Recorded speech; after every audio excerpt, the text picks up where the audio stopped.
Ask the guys on the First Liberty Bank text line at 405-651-3439. And call your shot on the Riverwind Casino jackpot line at 405-329-9000. Do it! Just do it! Now, with Locked In, here's Parker Thune and Grayson Singleton. Good weekend, Mr. Singleton? It was a fantastic weekend until I got back in town and found out that the power had gone out and I didn't have Wi-Fi. Yeah, I mean, great weekend for our nation, turning 250 years old. Mm-hmm. Happy birthday to America. Not a great weekend for the city of Norman, because, boy, did we get shellacked by some high winds. Yeah, You would think, like, if you didn't know any better, driving through parts of Norman, you would think there was a small tornado that came through. Yeah, no, I heard about it because I was in Texas all weekend, and I heard about it, and then when I got back around 8:30 last night, I was driving around. I was like, holy smokes, this was not good. This isn't good at all.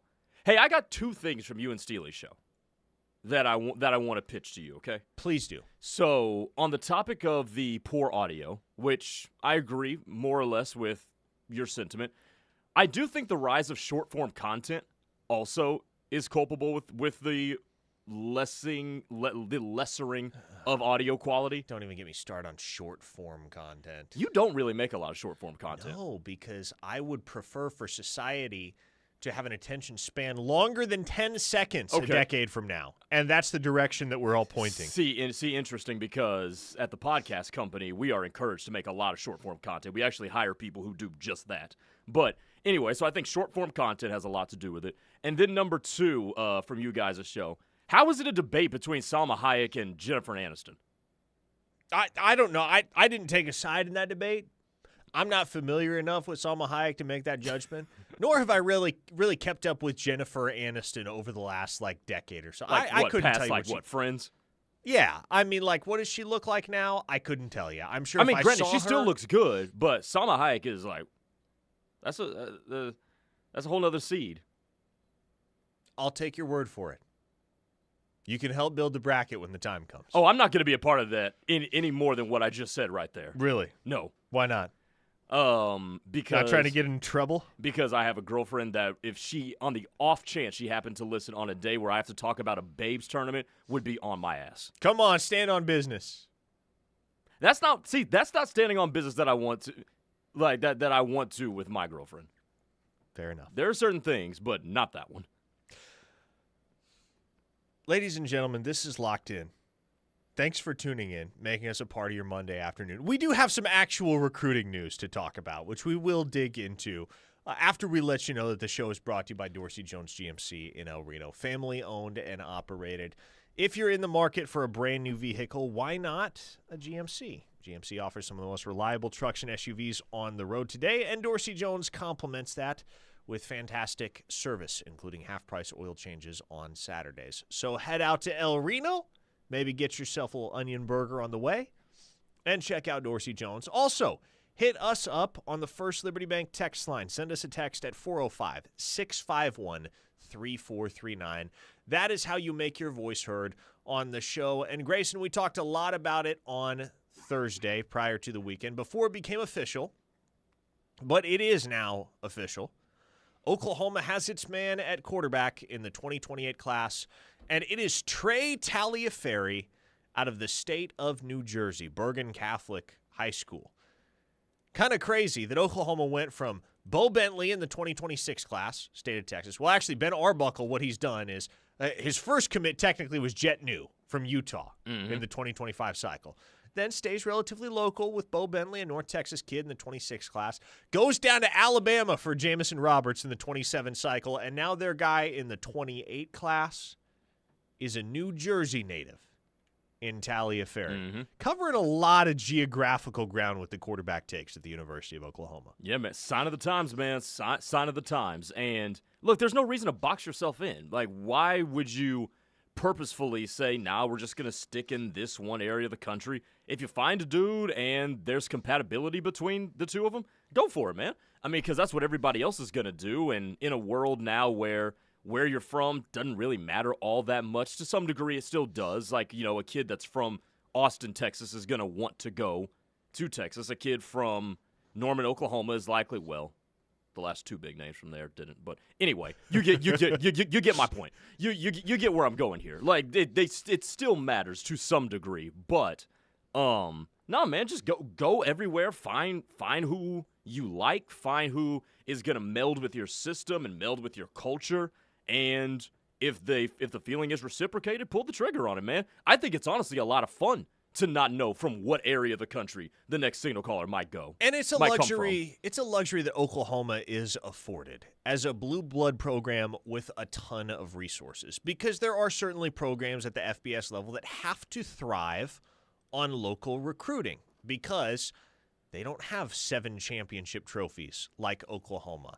They don't have 6 figures per player to devote to NIL like Oklahoma. And so, for instance, if a kid, let's say a group of 5 prospect, is worth, I don't know, $20,000, $25,000 on the open market, and that's going to be the nature of his NIL compensation at the next level, those are the types of guys that are going to be more influenced to make decisions in favor of a program that is local. Because if you're thinking about the main concerns in the mind of an average 17-year-old, what does he care about? He wants his parents, he wants his family to have the opportunity to see him play on Saturdays. He probably wants to have the ability to go home on the weekends, do laundry, etc. You're living a much more normal existence at that level than you are if you're playing college football for Oklahoma, probably making well into 6 figures, maybe north of 7 if you play a certain position. And the world is kind of your oyster when you're 19, 20 years old and you're a 6-figure earner, right? So if you're in Oklahoma's shoes and you're recruiting kids that logistically speaking don't have to show preference to localized institutions in their recruiting process, then yeah, why wouldn't you go anywhere and everywhere for talent that fits your vision, fits your culture, and ultimately fits your scheme? And honestly, Grayson, I think this is maybe the one concern that's been most prominently voiced about Taliaferri since he committed to Oklahoma on Friday, as folks have started to study him and just the type of quarterback that he is, the style that he brings to the position. The question that's been raised is, does this guy fit Oklahoma's scheme? Can he fit what Ben Arbuckle wants to do? And to me, Grayson, it's not something that I worry about at all, because what Trey Taliaferri is really good at doing is the one thing that any offensive coordinator can build a scheme around, which is he's an incredible thrower of the football to all 3 levels. He's a great processor. He thrives in structure. All of the very basic fundamentals of playing the quarterback position as it is traditionally known to be played, Trey Taliaferri excels at. Yeah, and he also excels. I'll give you one more too. Playing on time, right? He's not taking too long. He's not trying to make something when he really shouldn't be doing. And to your point, if you can play on time and you can make all the throws, it don't matter what system you're in. You can do that. The quarterback you have to tailor a system to is a quarterback that is hyper-athletic, but there's a lot of randomness in his game. There's not a lot of randomness in Trey Tagliaferri's game. Like, I mean, if you want to launch the ball and run an air raid type offense, he can do that. If you want to have more balance, he can do that too. You can fit him in an RPO scheme as well. Now, you probably can't fit him into a read option scheme. You probably can't do that because he's not that mobile. Sure. But if you're an offensive coordinator and you can't tailor a scheme to this dude, I would probably question how you got this far. So, no, Tagliaferri to me is an offensive coordinator's dream, Parker, because that's going to be a dude doesn't have a whole lot of mobility. He's not going to be trying to improvise and put his own stamp on different stuff. He's going to come in, make the throws, and run your system, which if you learned anything from offensive coordinators in the last 5 years, they like a dude that can run their system. Amen to that. And look, I'll say this. I don't know if everyone agrees. This is genuinely how I feel. I'm pretty sure I've expressed this before. I'm perfectly okay with Oklahoma running a scheme that does not rely upon, that is not predicated upon the read option. I do not like the read option. What? or I guess more specifically the RPO. Okay, that's two different things. Yeah, I do not like the RPO. The traditional read option, where there is no pass involved. Right. It's just Quarterback handed and off running back. Like, okay, yes. I don't mind that. The RPO-based system, which Oklahoma has run in the past, I mean, it was a critical facet of Lincoln Riley's scheme, certainly of Jeff Lebby's scheme as well. If what you're telling me is Oklahoma's going to get away more and more from utilizing the RPO as a crucial component of their offensive scheme, fully endorse. Oh, wait, hang on now. Okay, so I got two things for you. Yeah. Number one, did you hate the RPO even when Oklahoma was dropping 45 to 50 on people every single night with Lincoln Riley? Well, I mean, even when Oklahoma was dropping 45 to 50 every single night in the Dylan Gabriel days in 2022, that's true. Yeah. Yes, I did not like it. Okay, so that's number one. Number two, do you think if you have a stationary quarterback that's going to detract from the RPO? It will. Really? Because, yes. Well, I mean, just like fundamentally, if you know a guy like Taliaferri isn't keeping the football, then that eliminates one of the three options at play, right? I mean, sure. So, I mean, the way I see it, Taliaferri, he comes from New Jersey. He lives up in the Northeast. Mm-hmm. They run a more traditionally, the pro-style offense is a lot more common in that region of the country. Yeah. And that's the type of thing that you see him running. Now, you see him under center on tape. You see him from the shotgun on tape. It's not just like he's doing one thing. But, again, what I think speaks the loudest about Taliaferri's game is just the ability to throw with precision at every level, to change speeds, to layer. Those skills are something that any OC can work with and can build around. And if you have those skills plus elite processing and decision-making, isn't that what it takes to run an RPO pretty successfully? Yeah, I mean, think about it. What was the one thing that people were most taking John Mateer to task over last season? The decision-making. Yes. Right? Yes. And so if your whole thing is, and I know this isn't everyone's thing, but there's a certain shtick from certain people. Well, John Mateer is not a very good decision-maker. That's what holds OU back. Okay, if that's the case, then you should be thrilled with the notion of adding a guy like Taliaferri, who thrives on processing, thrives on playing on time, as you mentioned. And so I really like this pickup for Oklahoma. And we got a text from Glenn in Nashville on the text line saying, I was on vacation last week with some friends and family when the QB news hit. We were all wondering why Taliaferri flipped and what it means for Brady Quinn. The most popular theory was that Quinn has given OU reason to think he is not coming to Norman. Any insight from you fellas? Yes, I can provide insight there. That is not the case. Oklahoma reached out to Brady Quinn on, what would that have been, Wednesday evening? And let him know that they were going to be going in a different direction at quarterback, that they had the silent commitment from Taliaferri, and then, of course, he announced Friday afternoon. And so that was not a chain reaction. That was not a domino effect. It wasn't as if Brady Quinn let Oklahoma know he was going somewhere else, and then they pivoted to Taliaferri. No, as I have come to understand it, this was a proactive decision made on the part of the OU staff. They decided that Taliaferri was the guy that they were going to unite behind in the 2028 class. They had reason to believe that he would flip at the drop of a hat from Notre Dame if they wanted him to. And so they told him to do just that, and that is exactly what happened. And I will tell you this, if you're one of the casuals, there's not necessarily anything wrong with being a casual fan of recruiting. If you're trying to weigh in with opinions that are based on what can I call it? Very surface level facts. If you're one of those people that's spouting hot takes on the text line based on very surface level facts about recruits, then we have a problem. But, if you're just a casual in the sense that you don't really care all that much about recruiting in this day and age until the guys show up on campus, then okay, I understand your perspective. I don't necessarily agree with it, but I understand it.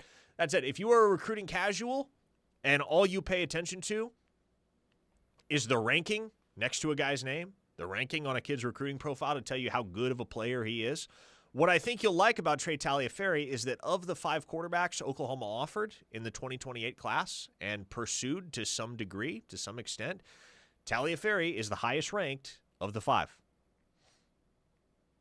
And Grayson, this is somebody that after posting 29 touchdowns and 3 interceptions as a sophomore for Bergen Catholic in 2025, especially with some of the weaponry that he's got on that squad heading into his junior season in 2026, somebody, I think right now he is the number 11 quarterback in the nation, according to Rivals. He ought to find his way into the top 10, could find his way into the top 5 if things break a certain way come junior year. And, I like that it satisfies that too, because there's been an understandable misnomer that Oklahoma's just going to assemble a class year over year of dudes that are kind of a little bit lower in the rankings because they're trying to be a maverick and do their own thing, right? Like I do, so from that perspective, I do like that. You know what? Like, no, we're still going big game fishing here. We're still trying to go get the best players, but they kind of have to meet our I don't want to say analytical. That's not what I'm looking for, but they have to meet our metric of the best players as well. And when you can have that marriage between the two, then I think it makes even more people happy, not just the people that are privy to the fact that, okay, this is a good player based on them. No, it's a good player based on them and also based on everybody else as well. A listener in the 740, that's the state of Ohio, said, the way he flipped lets me know he's not someone we have to worry about, a la Vandergriff. Brock Vandegrift, that is, former Oklahoma quarterback commit in the 2021 cycle that flipped to Georgia and paved the way for Caleb Williams to be a Sooner. But I mean, that worked out. It did work out. It did work out. Brock Vandegrift did not work out. No, he did not. Trey Taliaferro is also number 13, according to Rivals. 13. Yep. Okay. 11, 13. One of those odd numbers. They're all the same. Anyway, I agree. And there are many, including Notre Dame fans, that said their reaction in the aftermath of Taliaferro's commitment to Oklahoma was, well, just wait till next week till he flips somewhere else. Like, no. I see it in exactly the opposite light. Notre Dame was this kid's dream school. He comes from a family of Notre Dame fans, lifelong fan of Notre Dame, had the opportunity to be the Fighting Irish's guy, and very briefly he jumped on it. And then he dropped everything, burnt the boats to be an Oklahoma Sooner. That's not something you do unless you are really dang sure that Norman America is where you want to be.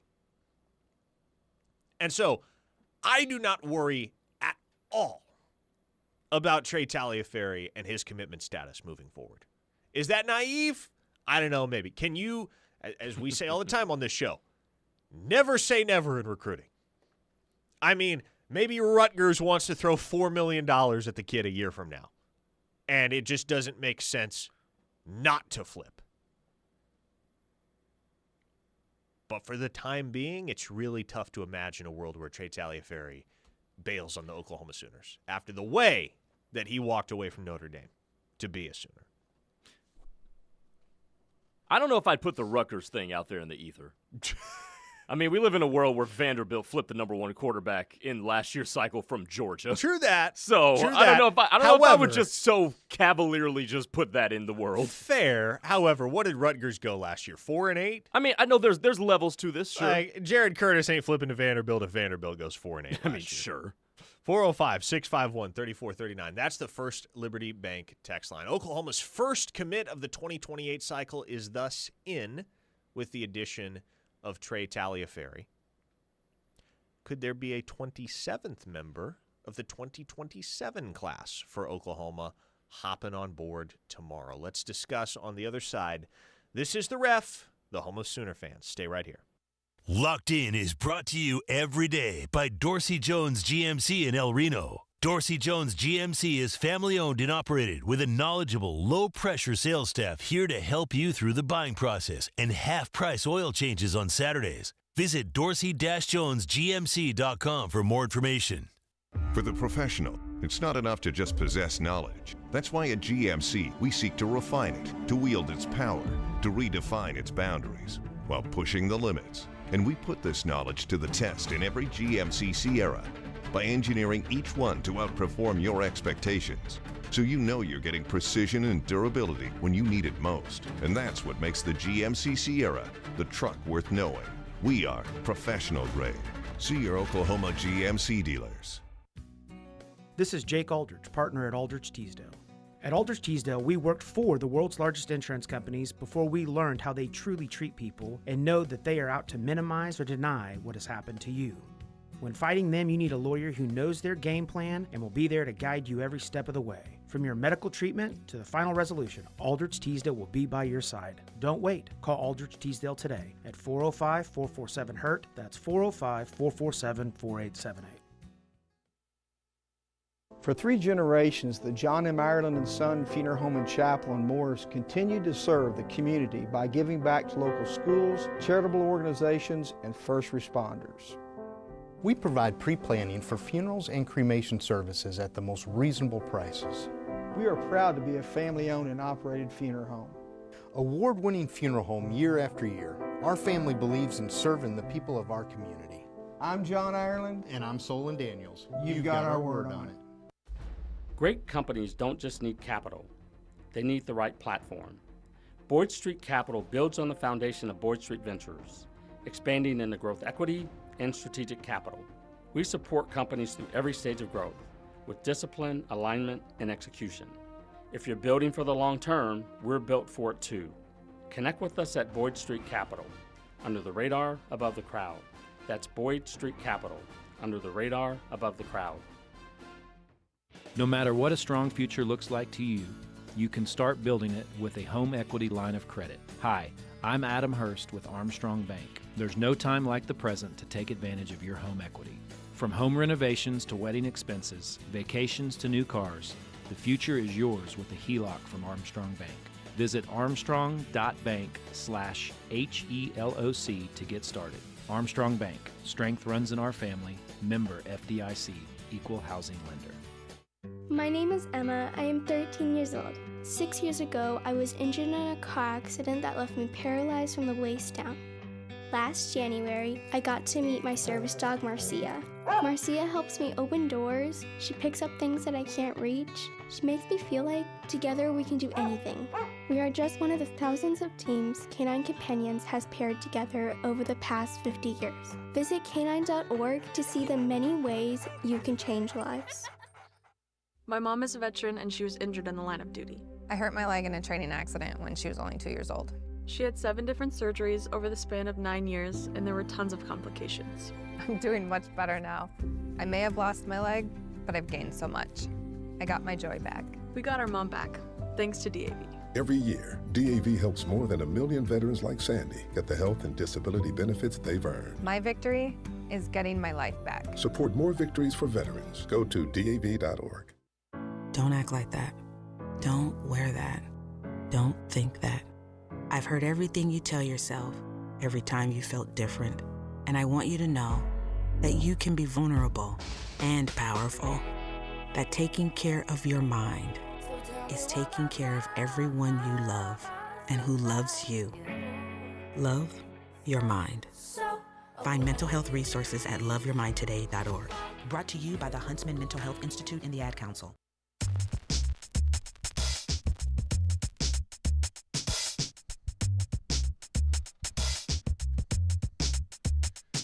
It's locked in here on the ref. Parker, Thune, Grayson Singleton with you. 405-651-3439 if you want to chime in via the First Liberty Bank text line. Mike in Weatherford said, put me at ease. Tell me why Taliaferri doesn't go back to Notre Dame. Have they already moved to replace him? Yeah, I think there's kind of an unspoken assumption when a kid flips, even if he flips to Oklahoma. Like, in the minds of OU fans right now, I think there's an unspoken assumption that, well, Notre Dame still wants Taliaferri, right? Like, the door's still open for him, kind of like Mike in Weatherford is insinuating there. Why wouldn't he just go back to Notre Dame? How could it work out that he wouldn't? How can we know for sure that he isn't going to circle back around with the Fighting Irish later on in the cycle? And, well, here's the thing, folks. When it comes to recruiting, it's always a two-way street, right? You got to have interest on the kids' end. You got to have interest on the university's end. And at any juncture, one of two parties can walk away, and that's all it takes to blow it all up, right? And so Trey Taliaferro walked away from Notre Dame. Even if Trey Taliaferro wanted to loop back around with Notre Dame at some point further on down the line, I don't think Notre Dame at this point would be very receptive to that. Because just gauging the reaction, gauging the feelings with folks that I know up in South Bend in the aftermath of Taliaferro's flip, they are not happy. They are not thrilled that this went down.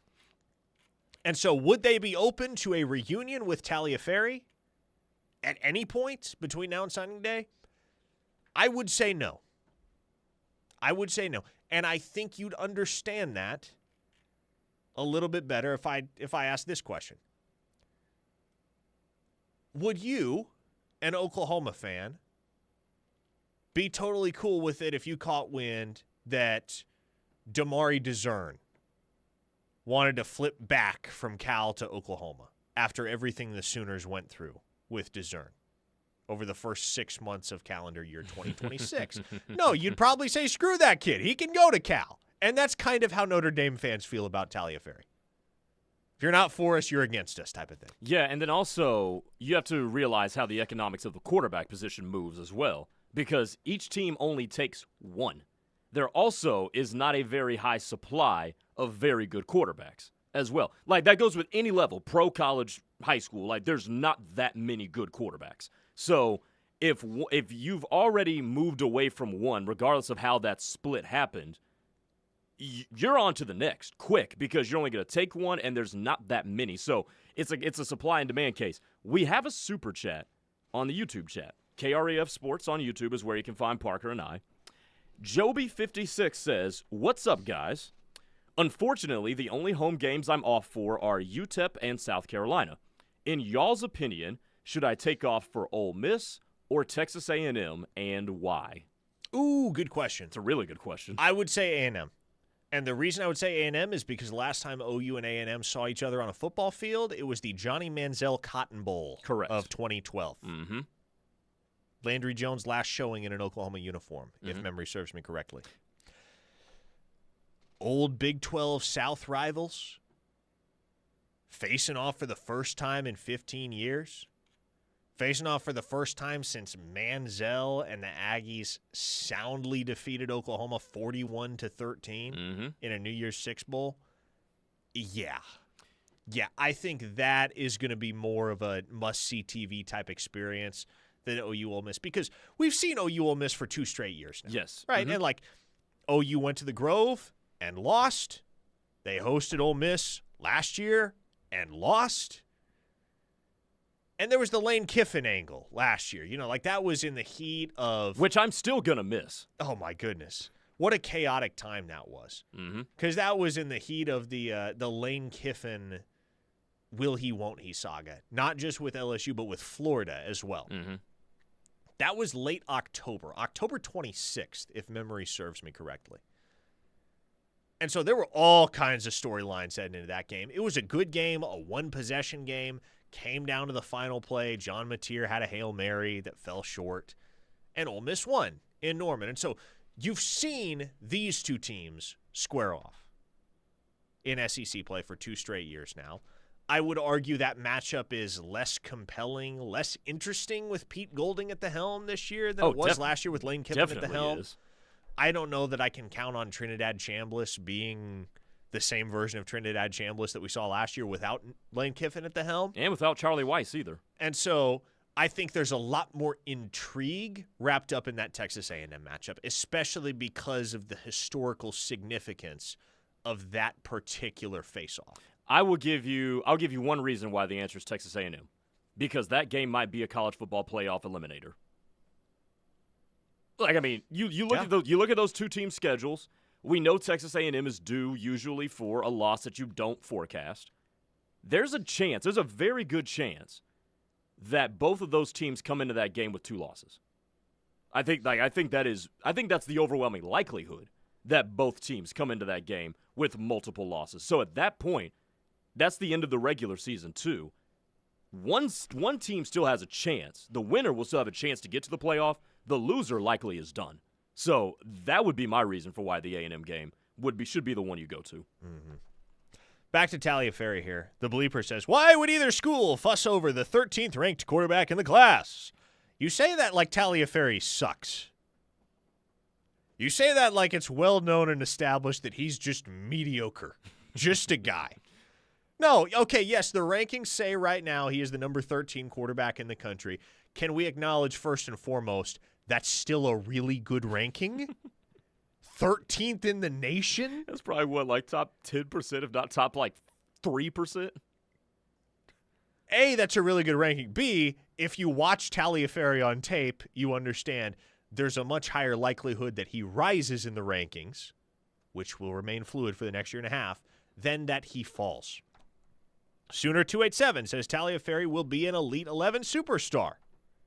I can believe that. The Elite 11, man, Yeah. like that's an event that very much plays to the strengths of a guy like Taliaferri.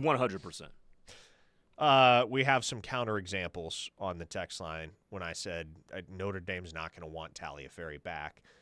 Like Blake from Wausau brought up, Hatton flipped to the Aggies. OU gladly took him back. Well, yeah, of course they did. Because Hatton flipped in a manner that you would consider to be, quote-unquote, the right way. And I'm not saying Taliaferri flipped from Notre Dame in the wrong way, but he did flip from Notre Dame in a way that left plenty of hurt feelings on the other end. In an abrupt way. Yeah, abruptly. Like, with Hatton, it was coming. It wasn't a particular secret that he was looking around. That was immediately following the 6-7 hellscape that was 2024. Sure. And so it was a lot more understandable at the time that he was reopening his recruitment and taking a look around. On a similar note, Greg and Muskogee says, yeah, but wasn't Kobe McKenzie committed to Oklahoma, flipped to Texas, and then back to Oklahoma? Again, yes. I mean, didn't Peyton Bowen take us through the ringer? Unique set of circumstances, though, with Kobe McKenzie. He was committed to Oklahoma. He decommitted after Lincoln Riley left for USC, and it was no longer clear who was going to be his head coach at OU and who was going to be his linebackers coach at OU. All of that happened 3 weeks before signing day. So Kobe McKenzie made a business decision and then committed to Texas shortly thereafter because there was more stability there. And then, like, this is how unstable, this is how fly by the seat of your pants really everything was at Oklahoma at that time. The guys that went in home with Kobe McKenzie to change his mind and reassure him about what his future would look like at Oklahoma were Brent Venables and Brian Odom, who never coached a game on Venables' staff at Oklahoma. Right. Because he was still technically the linebackers coach of record at the time, but he wound up following Lincoln Riley to USC, and Brent Venables brought in Ted Roof as DC linebackers coach. And so the two guys that flipped Kobe McKenzie back to Oklahoma were the head coach for one, but also a linebackers coach that McKenzie did not even wind up playing it down for. And so those were very unique circumstances. There is nothing like that that hangs in the balance right now with Taliaferri's recruitment. Marcus Freeman ain't going anywhere. Brent Venables ain't going anywhere. There's no active uncertainty surrounding what the future looks like at either of those two institutions. This was a decision that Taliaferri made in favor of Notre Dame 1 week, then got the green light from OU, and flipped his decision the following week. So, this is not Kobe McKenzie. This is not Jonathan Hatton. This is not any such situation. There are no parallels there. Now, on to more immediate news.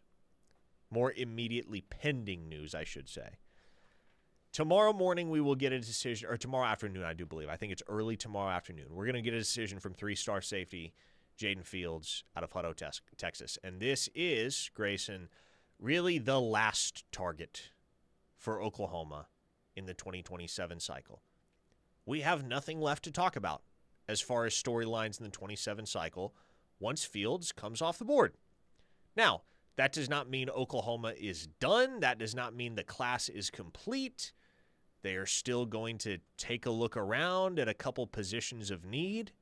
maybe not need, but positions where they can afford to spend an extra scholarship. They missed out on Uhila Wolfcram. They missed out on Corey Laga. There's still room for a few more guys in this class, but once Jaden Fields comes off the board, Grayson, every single one of Oklahoma's targets that took an official visit to OU in the summer will be committed somewhere, either to Oklahoma or elsewhere. Now, moving ahead to the decision tomorrow, things still look good for OU and Fields. This would be number 27 for the 2027 cycle.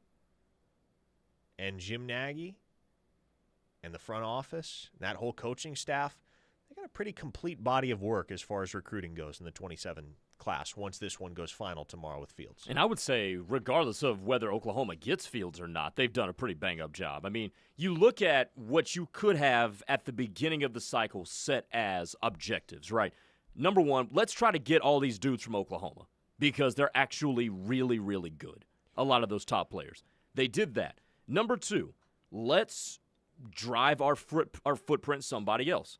They did a good job in Arizona. They did a good job in California. They did a good job in Utah. Not perfect, but they did a really good job in those places. And then number three, we have the vision to take a outstandingly huge class. So let's make sure we rack those numbers up. And they've done that. So I think if you were going to lay out just some basic core objectives for this cycle, they've done a good job, and they've accomplished all of them with or without Jaden Fields. Now, obviously, Jaden Fields will be a third safety to add to Jalen Scott and Bodie Sparrow. Holy crap, that's a hell of a haul. Good catch. Right there. Yeah, my bad. But outside of that, even without him, you still got two really good ones there, and they've got good ones all over the place. So I think they've done a bang-up job regardless of whether Jaden Fields picks Oklahoma tomorrow or not. Colin Claremore asked, along those lines, still feel like OU will sign 30-plus with the new 5-to-play-5 rule? I do. I think Oklahoma will probably still be looking for, at the very least, an offensive lineman, an edge rusher, and a wide receiver. I think those are three positions where you will see the Sooners continue to evaluate into the fall. The other position that springs to mind, Grayson, where maybe Oklahoma, well, a couple other positions, where you feel like maybe Oklahoma could keep looking, would be linebacker after they missed on Case Alexander, and defensive tackle after they missed on Josh Christensen. So I think the number for me is 30. It could get as high as 32, 33. But if you ask me what the number is on signing day, if I had to project it, I would say 30 right now. That feels like a pretty safe bet. I don't think Oklahoma comes in below 30 right now. 27 commits. Don't see them dropping or parting ways with any of these guys that are currently locked in with the Sooners. Don't foresee any decommitments either. And so I think it's those 27 plus a few bells and whistles down the stretch towards the end. 405-651-3439. Another great point from a texter, the Gideon Gash factor heading into the fall. Could Oklahoma position themselves well for a flip by September, October? That potential certainly exists. Again, 405-651-3439 is how you get a hold of us here on Locked In. One more segment to go. Hit us up on the First Liberty Bank text line, and we'll bring it on home next. The Ref Radio Sports Network is powered statewide by the insurance adjusters at Brown O'Haver. Fire, wind, theft, or tornado, we can help. Call 405-735-5510. Insurance companies aren't in the business of saving you money. They're in the business of taking your money. Hi, this is Will Gosney with Yala Gosney Attorneys at Law.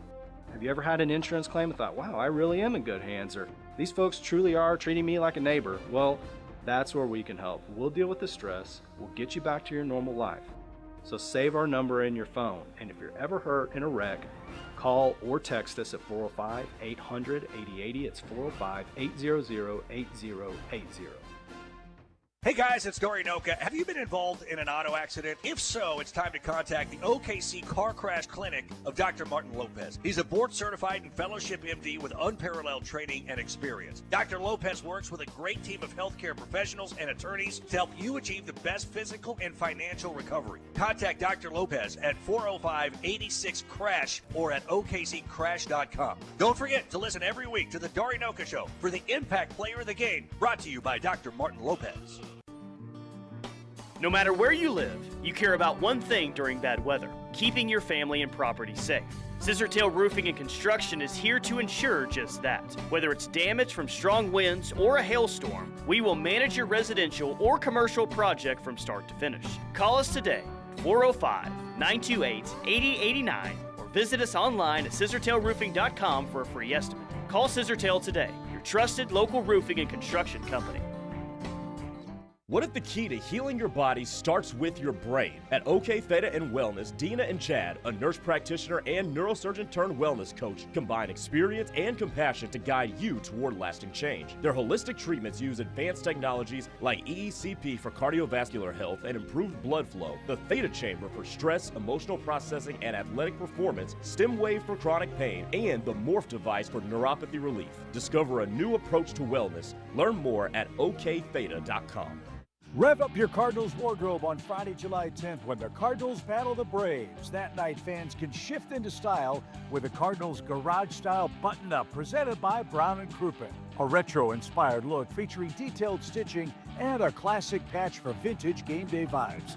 It's available in medium and extra large while supplies last. Gear up and take this look for a spin.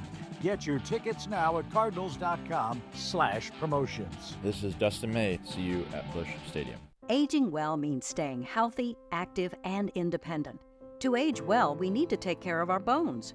10 million Americans have osteoporosis, a hereditary disease that makes bones weak and more likely to break. Thankfully, we can all take simple steps to improve our bone health at any age.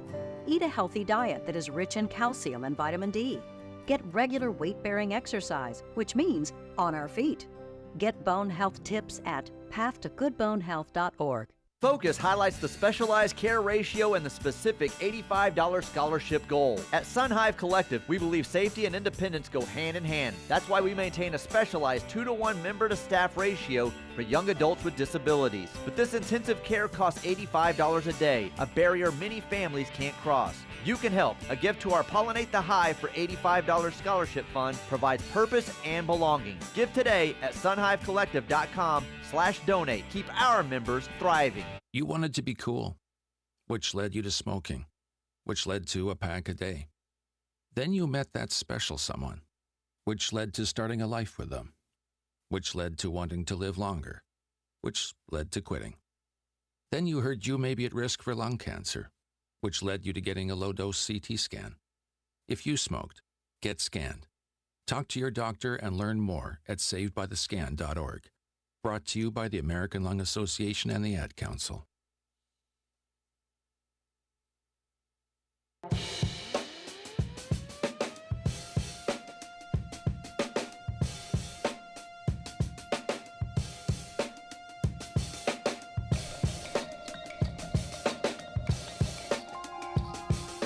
It's locked in here on the Ref.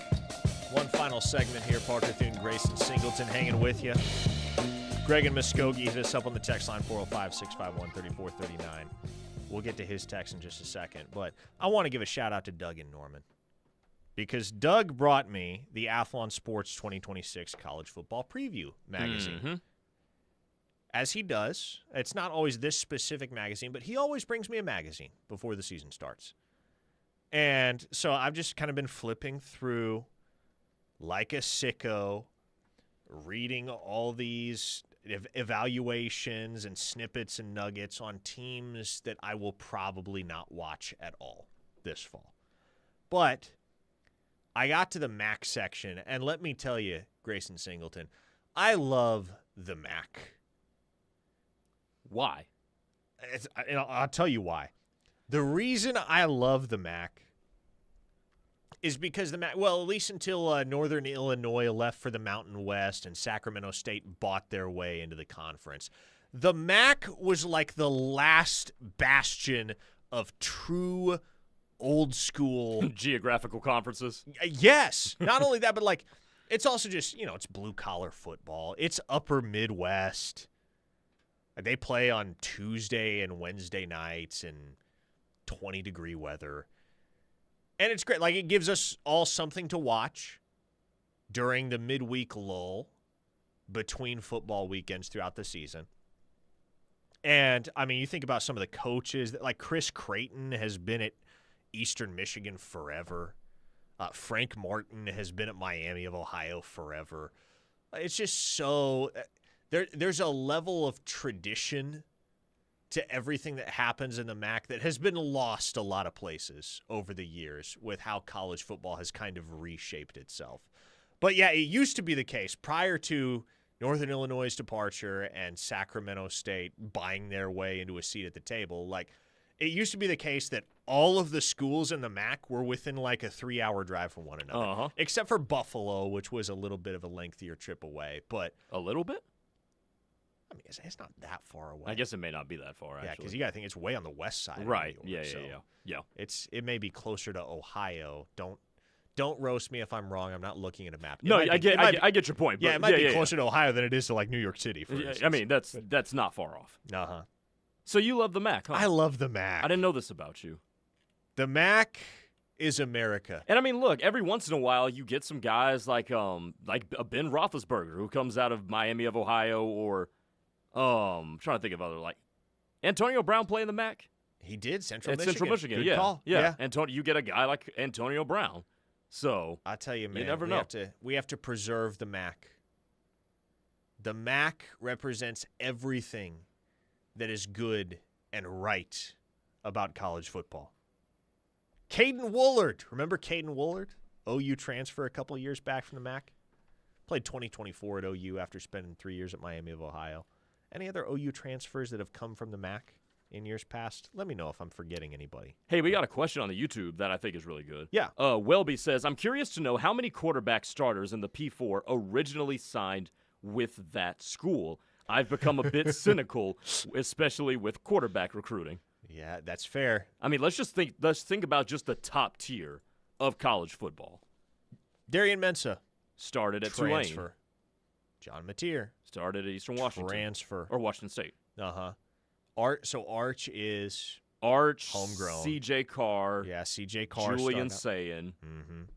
Well, Julian Sayin signed with Alabama. Oh, that's right. I forgot about that. That's crazy. Yeah. Yeah, so not even he is a guy that signed with Speaking of, whoever starts for Alabama would have originally signed with the school this year. Yeah, Lincoln's guy, Jaden Mayava, he's a transfer from UNLV. Uh-huh.